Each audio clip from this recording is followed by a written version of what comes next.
तो अब बात करते हैं लखनऊ की। लखनऊ में मायावती ने एक बेहद अहम मीटिंग बुलाई है, एक बेहद अहम बैठक। राज्य स्तरीय ये बैठक है।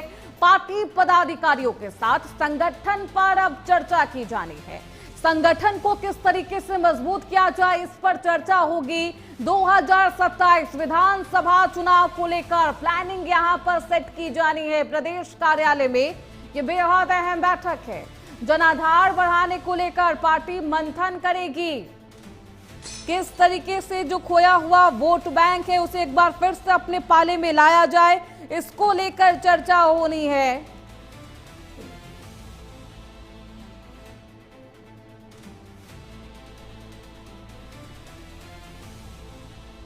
तो आज बेहद अहम बैठक है। मायावती ने ये बैठक बुलाई है, बसपा कार्यालय में ये बैठक बुलाई गई है। क्योंकि 2024 के लोकसभा चुनाव में बहुजन समाज पार्टी को बिल्कुल भी बढ़त तो क्या, एक सीट भी नहीं मिली, जिसको लेकर खूब सियासत भी की गई।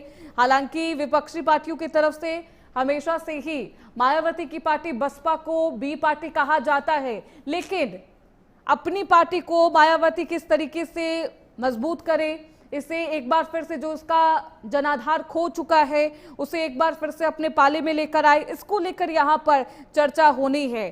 27 के लिए एक्शन मोड में मायावती अभी से ही दिखाई देने लगी है और आज बेहद अहम बैठक बुलाई गई। हमारे साथ हमारे सहयोगी आशीष वर्मा लखनऊ से इस खबर पर ज्यादा जानकारी के साथ जुड़ चुके हैं। आशीष, कितने बजे बैठक बुलाई गई है, बैठक कब होनी है, कौन कौन इस बैठक में शामिल होंगे, इस बैठक का मुख्य उद्देश्य क्या है, विस्तार से बताइए।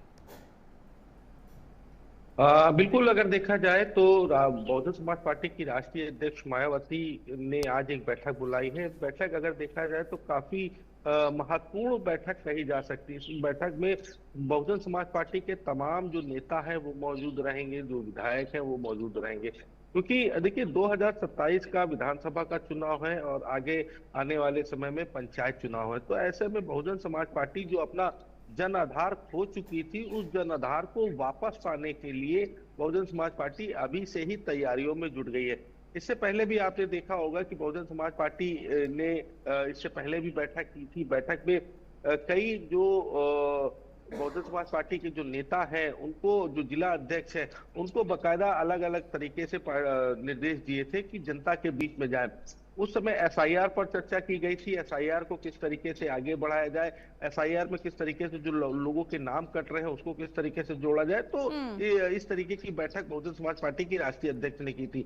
आज सुबह 11 बजे से बैठक शुरू होगी। बैठक में जिला अध्यक्ष रहेंगे, साथ ही साथ अगर देखा जाए तो बहुजन समाज पार्टी के जो तमाम जो नेता है वो नेता इस बैठक में मौजूद रहेंगे। बैठक का मेन उद्देश्य यही रहेगा कि आने वाले जो विधानसभा का जो चुनाव है 2027 का, उसको लेकर के पार्टी अपनी नई रणनीति बनाएगी। नई रणनीति के साथ पार्टी की राष्ट्रीय अध्यक्ष मायावती वो अपने कार्यकर्ताओं को अलग अलग जिम्मेदारियां देगी कि जनता के बीच में कैसे जाए, जनता के बीच में बहुजन समाज पार्टी की जो नीतियां रहेंगी, क्योंकि बहुजन समाज पार्टी कोई छोटी पार्टी नहीं है। देखिए बीते जितने भी चुनाव हुए हैं उन चुनाव में भले ही बहुजन समाज पार्टी का परफॉर्मेंस अच्छा ना रहा हो, बहुजन समाज पार्टी की सीटें ना आई हो, लेकिन देखा जाए तो पूर्व मुख्यमंत्री भी रह चुकी हैं और जो कार्यकाल रहा है उनका काफी बढ़िया कार्यकाल रहा है। कानून व्यवस्था की बात की जाए तो कानून व्यवस्था बढ़िया रही। तो जो विकास कार्य किए हैं उन विकास कार्यों को जनता के बीच में लेकर के जाना, जनता के बीच में बताना, ये आज लेकिन ये भी कहा जा रहा है और माना भी जा रहा है, देखिए क्योंकि घुसखोर पंडित को लेकर जिस तरीके से मायावती सक्रिय नजर आती है, उस पर पोस्ट करती है, कार्रवाई की बात करती है, लेकिन एक बेहद अहम सवाल है, ये भी माना जा रहा है कि इस बैठक में ब्राह्मण वोट को साधने के लिए प्लानिंग की जा सकती है मायावती की तरफ से। क्या कुछ वो सोशल इंजीनियरिंग का फॉर्मूला है आशीष, जो मायावती हमेशा से ही चलाती है, लागू करती है, इसी फॉर्मूले को पीडीए का काट भी माना जाता है आशीष? बिल्कुल, देखिए निश्चित तौर पर, क्योंकि देखिए जब आज की जो बैठक होगी, इस बैठक में अगर देखा जाए तो कई अलग अलग फॉर्मूले यूज किए जाएंगे।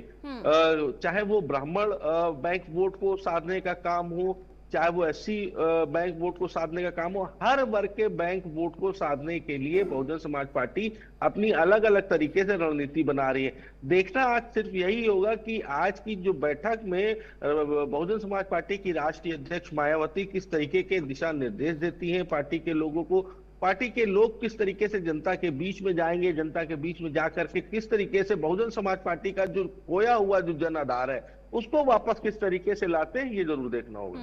बिल्कुल, देखना बेहद दिलचस्प होगा कि जो वोट बैंक मायावती से छिटक गया है उससे किस तरीके से वापसी करवा पाती है, क्या कुछ प्लानिंग उसके लिए मायावती